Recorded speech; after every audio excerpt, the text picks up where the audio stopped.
Hello friends, welcome to my YouTube channel an aspirant Dinesh.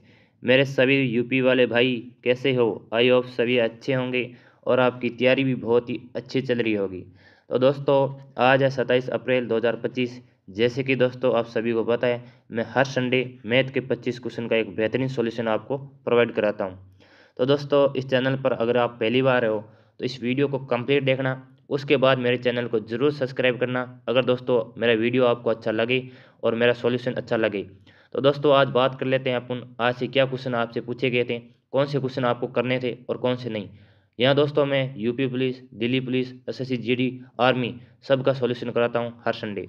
तो आज का पहला क्वेश्चन आपसे क्या पूछा गया था, क्या सॉल्यूशन आप कर सकते थे? तो दोस्तों, ये कह रहे हैं एक कॉलेज की कैंटीन में 96 छात्रों को 5 दिन के लिए परोसने के लिए एक खाद्य सामग्री है। आप मान लेते हो कॉलेज में रहते हो, वहाँ पे 96 छात्र रहती हो और सिर्फ 5 दिन तक वो क्या खाने की सामग्री चल सकती है। लेकिन क्या होता है, 64 भाई और आ जाते हैं। अब पूछ रहे वो सामग्री कितने दिन चलेगी। तो पहले देख लेते हैं दोस्तों कितनी सामग्री है। अब ये एवरेज ही मान सकती हो, ठीक है। 96 छात्र हैं, कितने दिन तक चलेगी? 5 दिन तक। तो टोटल कितनी हो जाएगी, इसमें इसका गुणा करोगे तो 6 5 30, असल भाई 3, 45 और 5 48। यहाँ देख 480। अब देखो 64 और विद्यार्थी दाखिल हो गए तो टोटल विद्यार्थी कितने हो जाएंगे? 96 और 64 हो जाएंगे आपके 160। अब 160 में इसका भाग दोगे तो यहाँ से आपको पता चलेगा कितने दिन तक यह सामग्री चलेगी। तो इसमें से ये गया, ये 16 से जाएगा पूरा 3 दिन, यानी 3 दिन इसका आंसर राइट है, जो ऑप्शन नंबर सी में दिखाई दे रहा है। आज का नेक्स्ट क्वेश्चन, क्वेश्चन नंबर 2, और यह आपसे पूछा गया है HCF और एलसीएम से। दो संख्याओं का गुणनफल आपको दे रखा है 6750, ठीक है। उनका एलसीएम दे रखा है 450। यदि संख्याओं के बीच का अंतर उनके HCF के बराबर है, ये कहना चाहते हैं। मैं मान लेता हूँ एक संख्या x है, ठीक है, एक संख्या y, ठीक है। ये कह रहे हैं उनके संख्याओं का बीच का अंतर यानी x माइनस वाई वो किसके बराबर है? HCF के बराबर, ठीक है। अब वो कह रहे हैं दो संख्याओं का ये दे रखा है, तो पहले आपको HCF निकालना पड़ेगा। HCF निकालने के लिए दोस्तों आपको पता है एक समीकरण होती है, एलसीएम गुणा HCF बराबर पहली संख्या गुणा दूसरी संख्या। तो दो संख्या का गुणनफल दे रखा है 6750, ठीक है, बराबर एलसीएम कितना हो गया 450, और आपको यहाँ HCF निकालना है।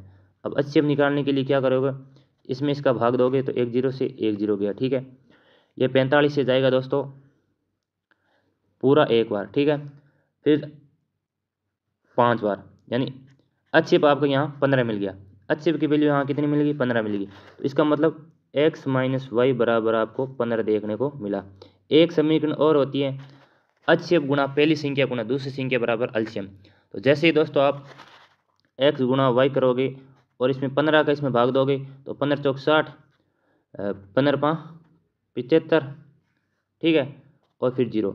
अब ऐसी संख्या देखो जिनका अंतर तो करने पर 15 मिले, जिनका गुणा करने पर 450 मिले। तो मैं यहाँ इसको ऑप्शन से लेके चलूँगा और इसमें पूछे सबसे छोटी संख्या, तो मैं सबसे छोटी संख्या मानता हूँ 75, ठीक है। अब मैं सबसे छोटी संख्या 75 मानी, तो वो कह रहे हैं दोनों संख्या का अंतर, 75 में 15 जोड़ोगे तो 90, दूसरी संख्या आपको 90 मिलेगी। इन दोनों का देखो अंतर आपको 15 मिल रहा है, इन दोनों का मल्टीप्लाई करोगे तो आपको 450 देखने को मिलेगा। तो इसका ऑप्शन नंबर सी राइट है। आज का नेक्स्ट क्वेश्चन, क्वेश्चन नंबर 3, और ये कह रहे हैं एक कंपनी में, ये दोस्तों चक्रवृद्धि ब्याज वाला टाइप वाला है, जो कह रहे हैं 2 वर्षों में कोई राशि 4 गुना हो जाती है तो 8 गुना कितने वर्षों में होगी। वो सेम ही क्वेश्चन है। वो कह रहे एक कंपनी में प्रत्येक 2 साल में कितनी हो जाती है? दुगुनी हो जाती है 2 सालों में। वो कह रहे कितने सालों में इंजीनियर की संख्या 1024 हो जाएंगी। अब ये देखो 1024 है ना, ये 2 का पावर कितना है? 2 की पावर 10, 2 की पावर 10 करोगे तब आपको 1024 मिलेगा।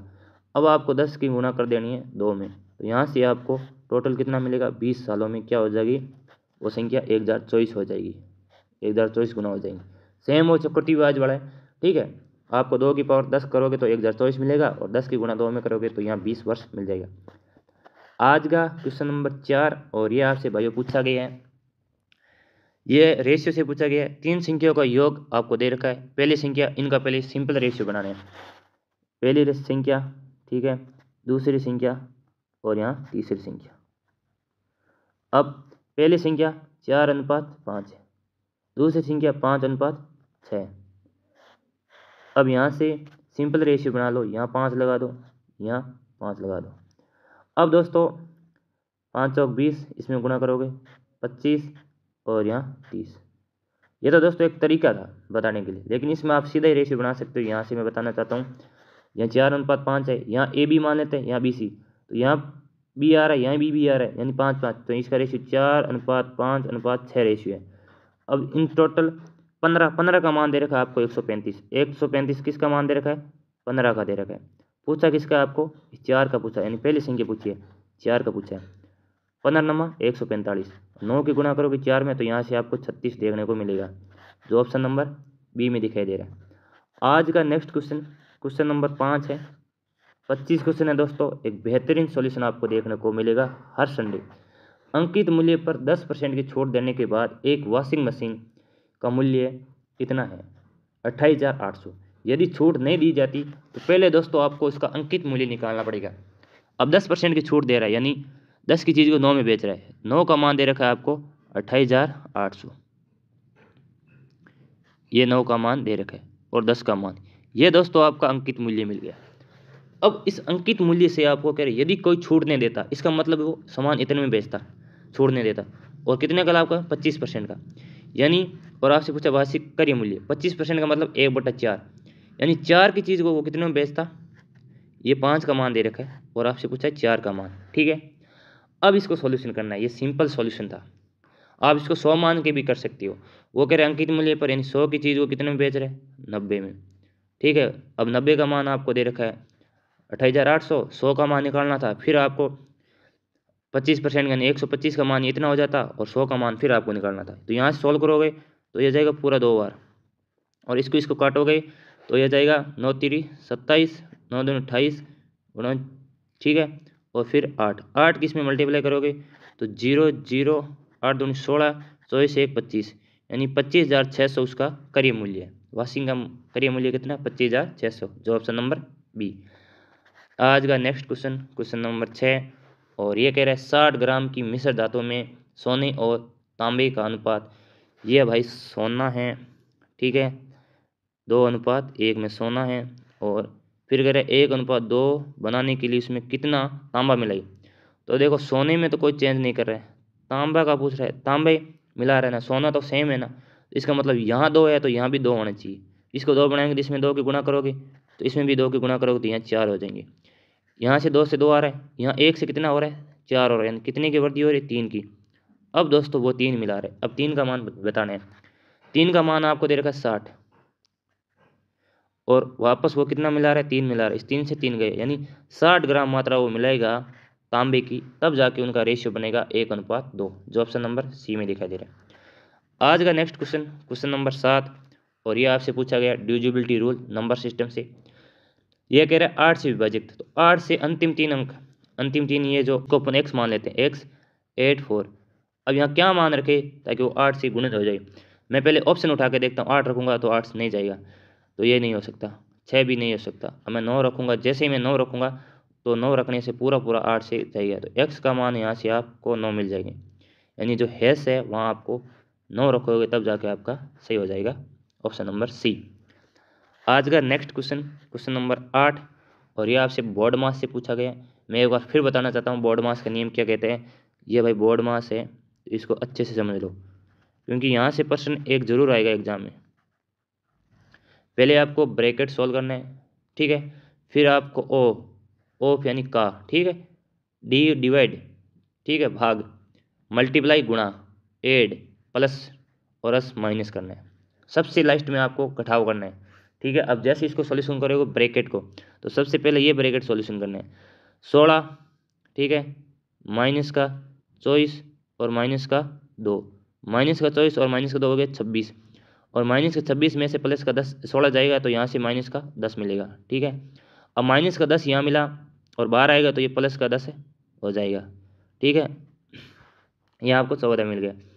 अब यहाँ से जैसे इसको करोगे तो 24 मिल गया, यानी ये इतना ब्रैकेट आपको कितना मिल गया, 24 मिल गया, प्लस के 24 मिल गए। अब बाहर आएगा तो माइनस का हो जाएगा और इसमें से 20 जाएगा, तो यहाँ से माइनस का 4 रहेगा, इतना तक, ठीक है। अब माइनस का 4 बाहर आएगा तो प्लस का 4 हो जाएगा और साथ में जुड़ जाएगा 40। 40 और 4 हो जाएगा आपका 44, जो ऑप्शन नंबर सी। ठीक है, इसका ऑप्शन नंबर सी 44 इसका आंसर है। आज का नेक्स्ट क्वेश्चन, क्वेश्चन नंबर 9, और ये कह रहे हैं यदि किसी वस्तु का विक्रय मूल्य क्रय मूल्य यानी सीपी का, आपको सीपी और एसपी का रेशियो निकालना है पहले। ठीक है, तब विक्रय मूल्य का मैं मानता हूँ ये प्रश्नों के अनुसार एसपी का सीपी का 11/5 है। विक्रय मूल्य क्या है? क्रय मूल्य का 11/5 है। तो यहाँ से रेशियो निकालोगे तो यहाँ 5 और 11 एसपी में इसमें मल्टीप्लाई हो रही है तो ये सिंपल रेशियो बन जाएगा। ये इधर इधर 11 इधर आ जाएगा और 5, यानी 5 की चीज़ को 11 में बेच रहा है तो कितने का लाभ कमा रहा है? 6 का। किस पे? 5 पे। गुणा करोगे 100, 100, 20 की गुणा करोगे 6 में तो 120% का क्या होगा? प्रॉफिट होगा। तो आपको सिंपल रेशियो बनाना था 11:5। उसके बाद ये सॉल्यूशन इजी था। आज के नेक्स्ट क्वेश्चन, और ये पूछा गया आपसे साधारण ब्याज से। पहले आप इसमें आपको मूलधन निकालना है। ठीक है, कोई धनराशि, पता नहीं धनराशि क्या है, 5 वर्षों में कितनी हो रही है? 750 हो रही है, और अगले 1 वर्ष में कितनी हो रही है? 800 हो जाती है। वो सेम ही धनराशि, मतलब 5 से 6, एक साल में ब्याज कितना लग रहा है? 50 लग रहा है एक साल में। और साधारण ब्याज हर साल कितना लगता है? बराबर लिखता है। तो 5 सालों में कितना लगेगा? 250। इसमें से इसको माइनस कर दो 750 में से, क्योंकि 750 क्या 5 सालों का मिश्र धन है। तो यहाँ से आपको मूलधन मिल जाएगा 500 रुपये, जो ऑप्शन नंबर बी में दिखाई दे रहे। आपको एग्जाम में ऐसे ही करने हैं दोस्तों, क्वेश्चन कम समय में करने हैं। 25 क्वेश्चन है तो 25 मिनट के अंदर अंदर क्वेश्चन होने चाहिए। आपकी कोशिश करनी है, आपको 30 मिनट से ज़्यादा नहीं देना है इनको। आज का क्वेश्चन नंबर 11, ए और बी की वर्तमान आयु आपको दे रखी है 8:15, और आगे 4 साल बाद कितनी हो जाती हैं? 9:16। पहले इसकी वर्तमान आयु ज्ञात करो, उसके बाद उसने पूछा 8 वर्ष पश्चात उन आयु का दोनों का योग कितना होगा। तो इनका वर्तमान आयु ज्ञात करने के लिए देखो, अंतर मैंने हमेशा कहा है बराबर होगा। आपका भाई आज आपसे 2 साल छोटा है ना, तो आज से 10 साल बाद भी देखना आपसे 2 साल छोटा ही रहेगा। तो इसका देखो अंतर कितना है? 7 है। इसका भी 7 है, तो कोई दिक्कत नहीं। ए का मान 4 दे रखा है तो 8 चौक 32 और 15 चौक 60। इनकी वर्तमान आयु पूछता तो ये था, और इनकी वर्तमान आयु का आपसे योग पूछता तो आप इसका लिख देते 92। ठीक है, बट दोस्तों इसने आपसे पूछा है 8 वर्ष पता, मतलब दोनों की 8 8 यानी 16। इसमें 16 और ऐड करोगे तो यहाँ से आपको मिल जाएंगे 108, जो ऑप्शन नंबर डी में दिखाई दे रहा है। यानी अब से 8 वर्ष बाद उन दोनों आयु का योग हो जाएगा 108, जो ऑप्शन नंबर डी।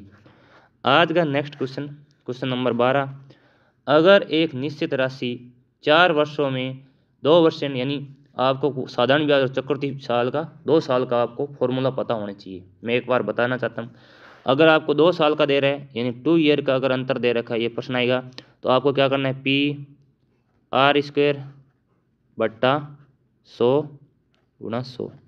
ये दोस्तों 2 साल के लिए आपको यहाँ अंतर दे रखा होगा। अगर 3 साल का अंतर दे रखा है तब आपको क्या करना है? PR² तो करना है।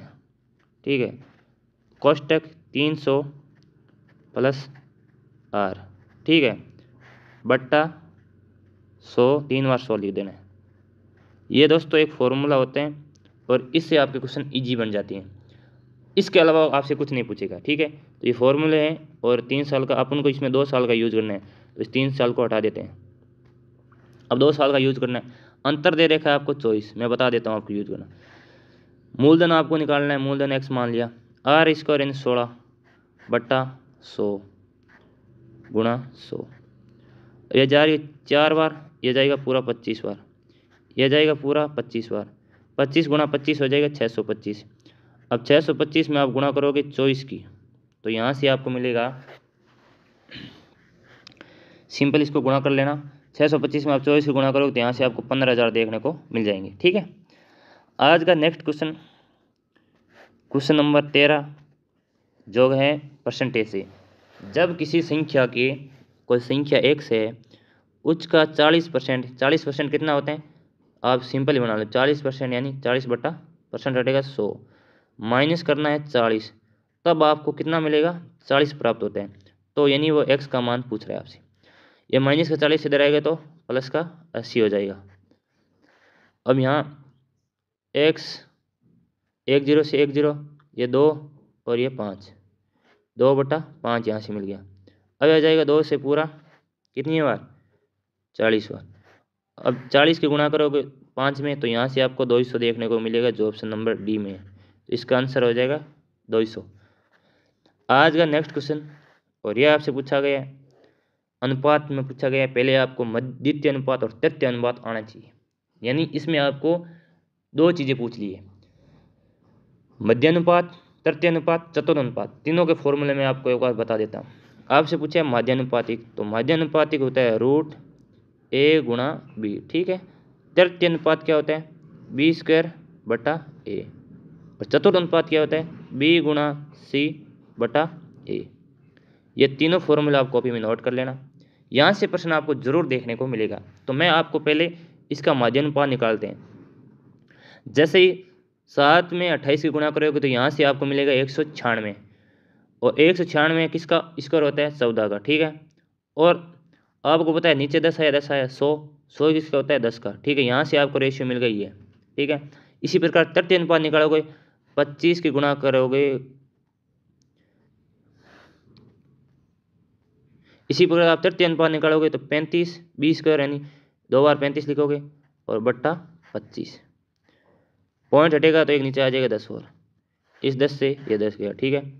ये 5 से जाएगा 7, और ये 5, ये पूरा 7, ठीक है। ये 7 से ये जाएगा पूरा 2, यानी 2:7 आपको देखने को मिल जाएगा, ऑप्शन नंबर बी। तो इसमें कुछ नहीं था, द्वितीय अनुपात और तृतीय अनुपात आपको पता होना चाहिए था, ठीक है। तो 2:7 जो ऑप्शन नंबर बी में दिखाई दे रहा है। आज का नेक्स्ट क्वेश्चन, क्वेश्चन नंबर 15 है, और यह आपसे पूछ रहा है, ये मैंने पहले भी कराया ऐसे क्वेश्चन। 2 बर्तन ए और बी है, अम्ल और जल का अनुपात दे रखा है। ये बर्तन ए मान लेते हैं और ये बर्तन बी है। इनका अनुपात 3:2 है और इसका 7:3 है। अब ऐसे क्वेश्चन में क्या करना है, वो अगर 4:3 में मिलाया जाता है तो परिणामी विलीन अम्ल हो। ऐसे क्वेश्चन में हमेशा जो ये यहाँ है नहीं उतना यहाँ करना है। यहाँ 5 है, यहाँ 10 है, तो इसको 10 कराना पड़ेगा। तो इसमें 2 की गुणा करोगे तो 6 और 4, यानी यहाँ भी 10 हो गया और यहाँ भी 10 हो गया। अब दोस्तों इसमें आपको इसमें 4 की मल्टीप्लाई कर देने सब में, ठीक है, और इसमें 3 की मल्टीप्लाई कर देनी है।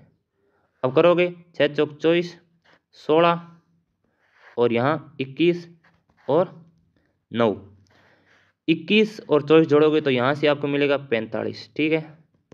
और 16 और 9 जोड़ोगे तो यहाँ से 25। अब इसको 5 से काट दो, 5 9 45 और 5 जोड़ी 25, यानी 9:5 जो ऑप्शन नंबर सी दिखाई दे रहा है आपको, ऑप्शन नंबर सी इसका राइट हो जाएगा।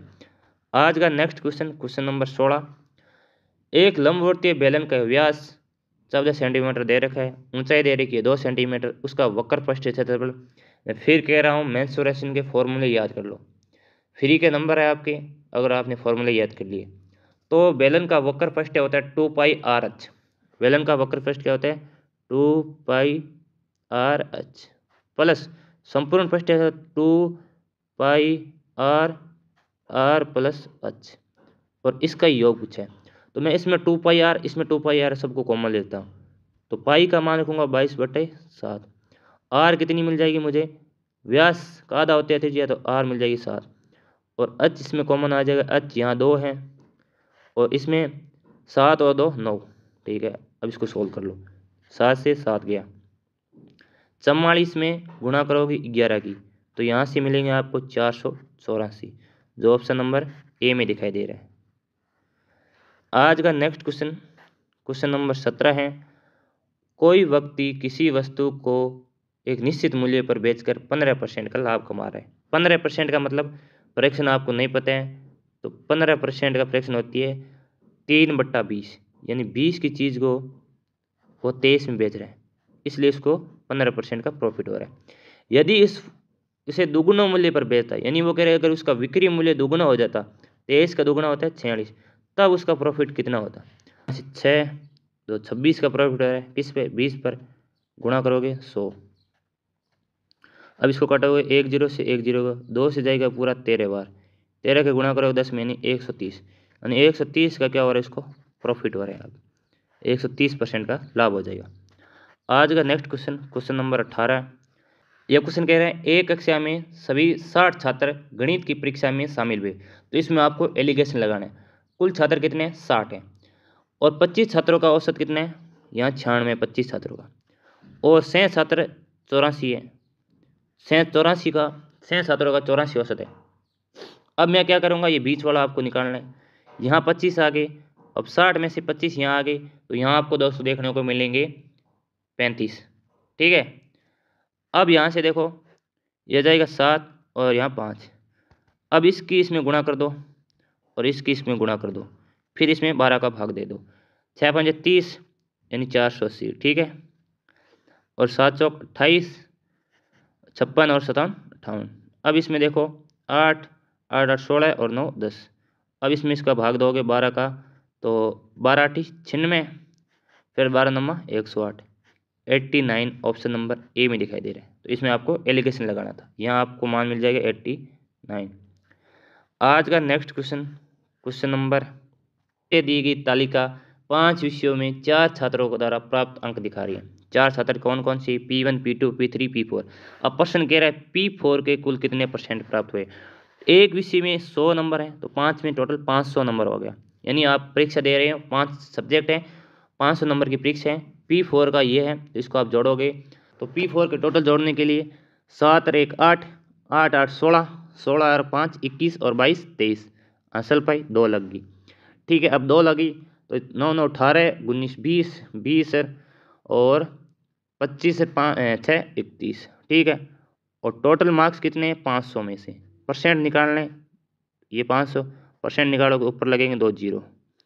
अब % से 2 जीरो से 2 जीरो गया, 5 अंक 30, 5 दूनी 10, फिर 5 अंक 30, 62.6% जो ऑप्शन नंबर सी में दिखाई दे रहा है। आज का नेक्स्ट क्वेश्चन नंबर 20 है, टाइम एंड वर्क से। एक कार्य को रिया, ये रिया है, ठीक है, रिया कितने में करती है, 12 दिन में करती है। और रीता कितने में करती है, ये कोई रीता बहन है, वो कर रही है 18 दिन में। और गीता कितने में कर रही है, गीता कर रही है उस काम को 24 दिन में। इन सब का एलसीएम कितना आएगा, वही टोटल काम हो गया। तो इन सब का एलसीएम आएगा 72, 12 छक्की 72, 18 चौक 72 और 3। अब दोस्तों कह रहे रीता और गीता 6 दिन तक काम करती हैं, 4 और 3 7 काम करती है पूरा 6 दिन तक। तो उन्होंने 42 काम कर दिया 6 दिन में। अब काम शेष कितना रहेगा, अब काम रहेगा पूरा शेष 30। वो दोनों कौन करेगी, गीता की जगह आ जाती है रिया। ठीक है, ये दोनों करेंगे, 6 4 10। तो यहाँ से इनको कितना दिन लगेगा, 3 दिन लगेगा। अब उसने आपसे टोटल काम पूछा है, उसने शेष काम नहीं पूछा है, शेष काम कितने दिन ये नहीं पूछा है। अगर शेष काम पूछता तो 3 दिन आ जाता। उसने पूछा कार्य को कुल कितने दिन में करेंगे, तो 6 दिन पहले रख रहे थे, अब 3 दिन रख रहे हैं, यानी टोटल हो जाएंगे आपके 9 दिन। इस चीज़ की आपको ध्यान रखना है एग्जाम में। आज का नेक्स्ट क्वेश्चन नंबर 21, और यह आपसे पूछ रहा है, आपसे दूसरी ट्रेन की लंबाई पूछ रहा है। 110 किलोमीटर की चाल से एक ट्रेन चल रही है, एक 90 किलोमीटर की चाल चल रही है, एक ही दिशा में चल रही है। जब 2 ट्रेन एक ही दिशा में चल रही है तो उन दोनों का चालों का अंतर मिल जाता है। तो इस दोनों का अंतर मिलेगा आपको 20। वो किलोमीटर में है तो इसको मीटर में बदलना है, क्योंकि सब मीटर में है। तो मीटर में बदलने सबसे ऊपर छोटी संख्या आएगी, नीचे बड़ी संख्या आएगी। और कितने सेकेंड में पार कर रही है, 54 सेकेंड में पार कर रही है। और दोनों ट्रेन की लंबाई, एक ही x है, एक ही 130 है। x का मान आपको ज्ञात करना है। अब 18 54, ठीक है, और यहाँ से 300।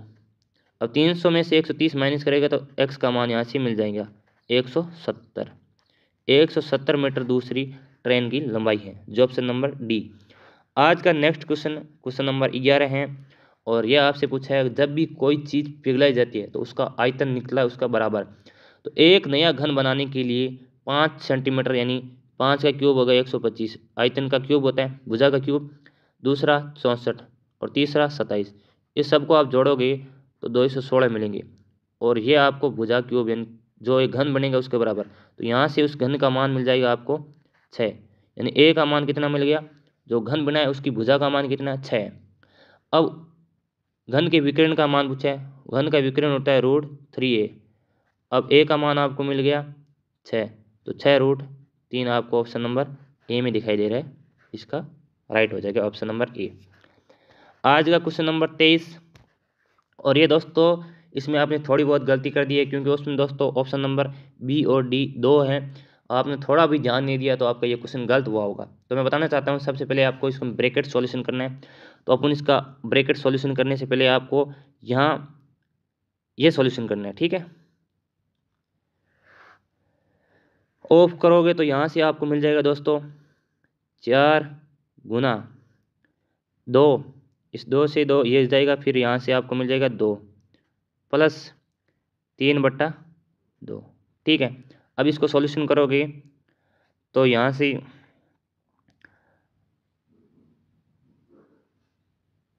19/2 यहाँ से देखने को आपको मिलेगा, ठीक है। अब बाहर 2 है तो यहाँ से आपको यानी इतने का मान आपको कितना मिलेगा, 19 मिल गया, ठीक है। कितना मिला, प्लस का 19 मिल गया।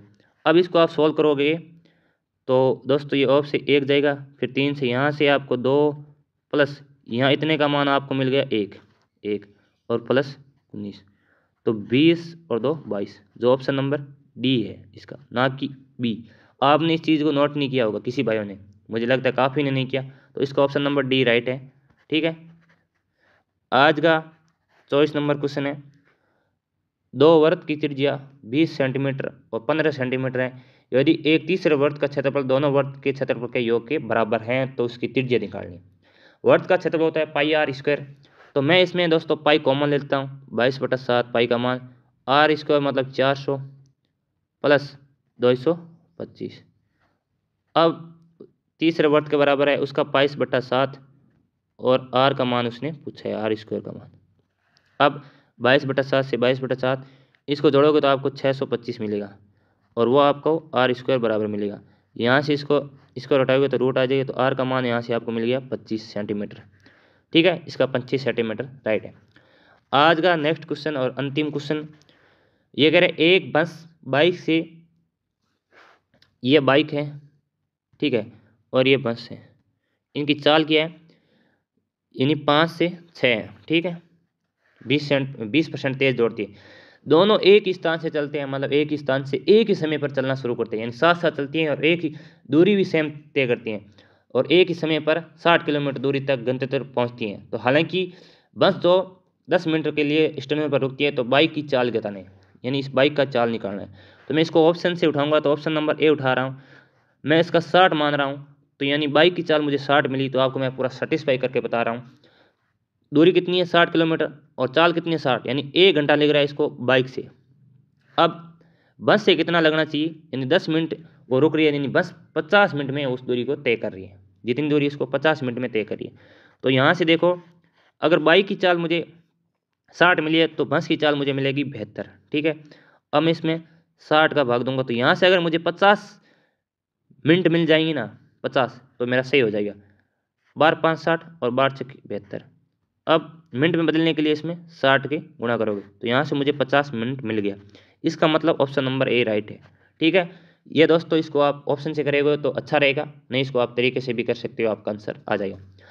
तो दोस्तों ये 25 क्वेश्चन थे और एक बेहतरीन सॉल्यूशन मैंने कराई है। हर संडे मैं आपको यूपी पुलिस का सॉल्यूशन कराऊंगा और दिल्ली पुलिस का चल रहा है, एसएससी जीडी का भी चल रहा है। तो आपने मुझे बहुत ही अच्छा सपोर्ट किया है, ताकि मेरे साथ सब्सक्राइब भी कंप्लीट हो गए हैं। अगर दोस्तों मेरी क्लास अच्छी लगे तो अपने साथी दोस्तों तक इस क्लास के बारे में शेयर करना। और मेरे भाई, आपके छोटे भाई अगर आर्मी की तैयारी कर रहे हैं तो उनको भी बताना, मैं हर संडे उनके भी 20 क्वेश्चन लेके आता हूँ, जिसमें मैं रीजनिंग और मैथ दोनों को मिला के 20 क्वेश्चन आते हैं और एक बेहतरीन सॉल्यूशन कराता हूँ मैं हर संडे, ठीक है। और आप सबको पता है दिल्ली पुलिस में अगर आप जुड़ना चाहते हैं तो अभी मैं सॉल्यूशन लेके आऊँगा, अभी मैं दिल्ली पुलिस का भी सॉल्यूशन लेके आऊँगा, तो आप उस वीडियो को देखना अगर आप दिल्ली पुलिस की तैयारी कर रहे हैं। तो दोस्तों आज की वीडियो में इतना ही, मिलते हैं किसी नेक्स्ट सेशन में, तब तक के लिए थैंक यू। जय हिंद, जय भारत।